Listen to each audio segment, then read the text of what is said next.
देश की ओजस्वी और प्रखर वक्ता और पूर्व विदेश मंत्री सुषमा स्वराज के निधन को बीजेपी नेताओं ने अपूरणीय क्षति बताया है। स्वर्गीय सुषमा स्वराज ने दलगत राजनीति से ऊपर उठकर काम किया और विदेश मंत्री रहते हुए सभी की मदद की।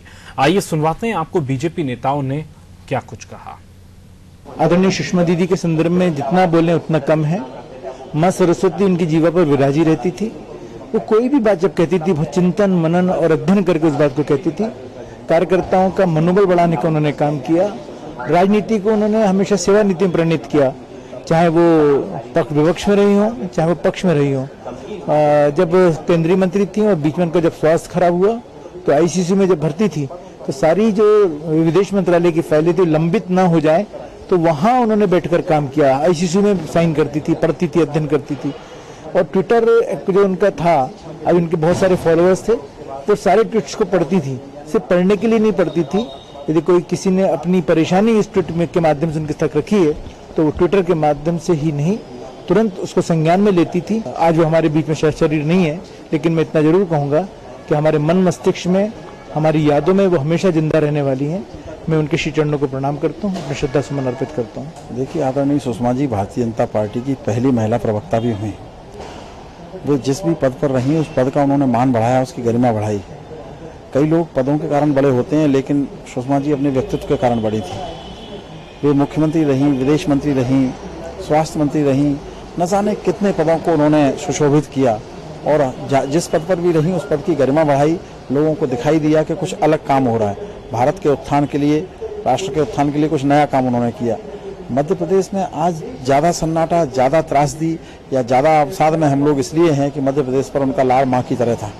यहाँ से 2 बार वो सांसद रहीं और जिस भी मंत्रालय को उनको सौंपा गया उस मंत्रालय के तहत मध्य प्रदेश के लिए क्या अधिकतम कर सकते हैं उसकी चिंता उन्होंने हमेशा की।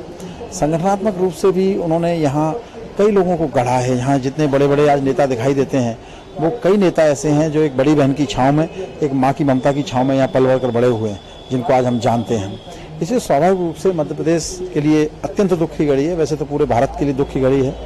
पार्टी कार्यालय ने अपना ध्वज झुकाया है और उनके प्रति सम्मान प्रकट किया है।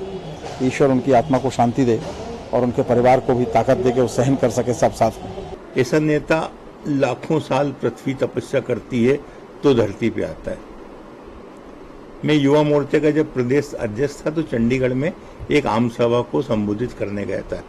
जब पंजाब में काफी आतंकवाद था, बस्तर तो कहीं लगता ही था, नक्सलवाद कहीं नहीं था, उस समय सिखिस्तान की बात खालिस्तान की बात खूब चलती थी। पहली बार सुषमा जी को वहाँ मिला था। बहुत अच्छी वक्ता, उनका वह भी भाषण था, मैं भी उनके साथ था। तब से लगातार मैं संपर्क में रहा हूँ। ममता की मूर्ति जिसे कहा जाए उसका सुषमा जी से बेहतर उदाहरण नहीं हो सकता। पिछले काल में हम पूरा देश गंवाए।